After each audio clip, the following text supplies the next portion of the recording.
जो अपने हथियारों पर घमंड करते थे, आज वो मलबे के ढेर में दबे हुए हैं। जो सिंदूर मिटाने निकले थे, उन्हें मिट्टी में मिलाया है।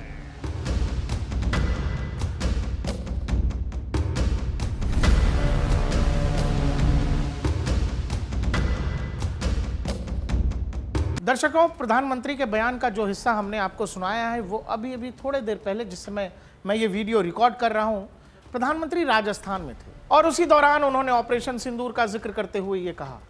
लेकिन इसमें जो ध्यान देने वाली बात है, जिस पर मैं चाहता हूं कि आप भी ध्यान दें, वो एक लाइन जिसमें प्रधानमंत्री कह रहे हैं, जिस पर घमंड था, जिस पर गुमान था, वो हथियार आज मलबे में दबे हुए हैं।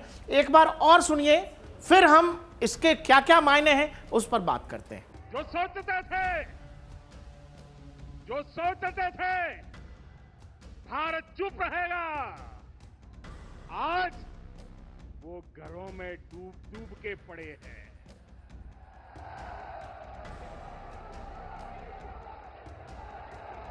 जो अपने हथियारों पर घमंड करते थे, जो अपने हथियारों पर घमंड करते थे, आज वो मलबे के ढेर में दबे हुए हैं। प्रधानमंत्री जब ये कह रहे हैं तो आपको उनके एक्सप्रेशंस पर गौर करना चाहिए। उनके चेहरे पर जो भाव भंगिमा है वो शायद कुछ संदेश देने की कोशिश कर रही है। उस चेहरे पर जो भाव है वो एक साथ कई सारे भाव, और ऐसा लगता है प्रधानमंत्री के चेहरे पर जो तेज है, जितना वो ऐसा लगता है जितने गुस्से में है, क्रोध में है, उससे एक मैसेज तो साफ जा रहा है। अब एक लाइन जो प्रधानमंत्री ने कहा है कि जिन हथियारों पर घमंड था वो मलबे में दबे हुए हैं, तो पाकिस्तान का जहां तक सवाल है, पाकिस्तान को किन हथियारों पर घमंड है? पाकिस्तान किन हथियारों की बात बार बार कह के भारत को डराने या ब्लैकमेल करने की कोशिश करता है? मैं वो एन वर्ड जो है न्यूक्लियर, आपको पता है कि पाकिस्तान का एक से एक मिनिस्टर, कोई रेलवे मिनिस्टर है, कोई एजुकेशन मिनिस्टर है, वो चाहे कोई भी हो, प्रधानमंत्री तक, सेना प्रमुख तक, एक बात बार बार कहता है, हमारे पास एटमी ताकत है, हमारे पास एटमी ताकत है। क्या प्रधानमंत्री उस तरफ कोई इशारा कर रहे हैं? पूरे ऑपरेशन सिंदूर के दौरान आपको पता है पाकिस्तान के किराना हिल्स से जुड़ी एक खबर आई थी, और हमारी तरफ से जो लगातार डीजीएमओ प्रेस कॉन्फ्रेंस कर रहे थे, वहां एयरफोर्स के डीजीएमओ से यह सवाल भी हुआ था। Thank you for telling us that Kirana Hill houses some nuclear installation. We did not know about it. Okay, and we've not hit Kirana Hills. Whatever is there. Okay, I did not brief in my briefing yesterday. Thank you. आपने सुना, AK Bharti साहब से पत्रकार ने पूछा कि किराना hills जहां पर न्यूक्लियर फैसिलिटी है, क्या वहां भी इंडियन आर्म फोर्सेस ने कुछ किया है? आप जब AK भारती जी के चेहरे की बेभाव भंगिमा देखेंगे तो उन्होंने धीरे से कहा कि नहीं, हमने ऐसा कुछ नहीं किया और हमें पता भी नहीं है कि ऐसी कोई चीज है या ऐसी कोई जगह है। उसके बाद में जो चेहरे पर ये जो पाउज है, इसमें भी लोगों ने बहुत कुछ पढ़ने और देखने की कोशिश की। आप ये सब रहने दीजिए, एक और चीज जो जरूरी इसमें समझने वाली है ये कि भारत लगातार ऑपरेशनल था। ऑपरेशन सिंदूर में पाकिस्तान के एयरबेसेस निशाने पर थे, भारतीय नेवी के निशाने पर पाकिस्तान का कराची बंदरगाह था। ये सब कुछ हो रहा था और लगातार अपडेट्स हो रही थी, और ये तय था कि भारतीय आर्मी थोड़े समय में शायद और आगे बढ़ सकती थी। मैं बूट्स ऑन ग्राउंड की बात कर रहा हूं, मैं पीओके की बात कर रहा हूं। लेकिन अचानक से ये खबर आ जाती है, अमेरिकी राष्ट्रपति की तरफ से ये ट्वीट आ जाता है कि भारत और पाकिस्तान के बीच सीज फायर हो गया है। ये सीज फायर आते ही हम सब में तरह तरह के सवाल आए थे कि आखिर ऐसा क्यों हो रहा है, आखिर ये क्यों किया गया।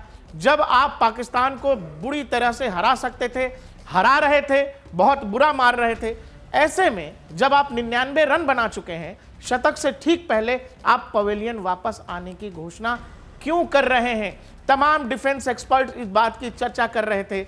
लेकिन ऑपरेशन सिंदूर के बाद से यह तीसरा मौका है जब प्रधानमंत्री न्यूक्लियर ब्लैकमेल, लगातार पाकिस्तान के हथियारों की बात, और आज जो उन्होंने कहा है जिन हथियारों पर घमंड था वो मलबे में दबा हुआ है। जो अपने हथियारों पर घमंड करते थे, आज वो मलबे के ढेर में दबे हुए हैं। एक यूट्यूब चैनल है डिफेंस टॉक नाम का, वहां पर एक भूतपूर्व मेजर जनरल ने यह भी कहा कि पाकिस्तान के परमाणु हथियार अगले 1000 साल तक इस्तेमाल में ही नहीं आ सकते। यह स्क्रीनशॉट हम आपकी स्क्रीन पर दिखा रहे हैं।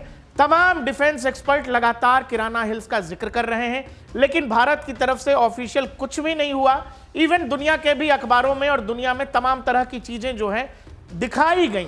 आपको पता है कि जैसे ही ऑपरेशन सिंदूर और किराना हिल्स का जिक्र हुआ, उसमें यह बताया गया कि इजिप्ट से एक प्लेन बोरोन भरकर के बाकायदा उस इलाके में, नूर खान एयरबेस के इलाके में उतरा है। बोरोन वो पदार्थ है जो न्यूक्लियर रेडिएशन को रोकने में मदद करता है। इसके अलावा ऑपरेशन सिंदूर के दौरान किराना हिल्स के ऊपर अमेरिका का एक प्लेन वो दिखा गया जो लगातार न्यूक्लियर फैसिलिटी और उसकी गतिविधियों को देखने के लिए वो बाकायदा मॉनिटरिंग करता रहता है। ये सब चीजें ऐसी थी जो लगातार ये सवाल उठा रही थी कि क्या भारत ने पाकिस्तान के न्यूक्लियर फैसिलिटी को निशाना बना दिया है। और इसके तुरंत बाद अमेरिका और दुनिया भर की एजेंसीज एक्टिव हुई और उसके बाद सीज फायर के लिए भारत को तैयार किया गया। आज जो प्रधानमंत्री ने कहा है, मैं फिर उस सवाल के साथ आपको छोड़े जाता हूं और साथ ही प्रधानमंत्री के बयान के साथ भी छोड़े जाता हूं। मैं चाहता हूं वो जो एक्सप्रेशन, वो जो भाव हैं चेहरे पर, वो आप पढ़ें और हमें भी कमेंट सेक्शन में बताएं। क्या पाकिस्तान अब एटमी ताकत नहीं रहा? आखिर पाकिस्तान को किन हथियारों पर सबसे ज्यादा घमंड है? निश्चित तौर पर न्यूक्लियर वॉरहेड्स और न्यूक्लियर हथियारों की मैं बात कर रहा हूं, खुद पाकिस्तानी भी यही कहते हैं। तो क्या पाकिस्तान के न्यूक्लियर हथियारों को भारत ने बर्बाद कर दिया है और प्रधानमंत्री कहीं उसी तरफ कोई इशारा तो नहीं कर रहे हैं?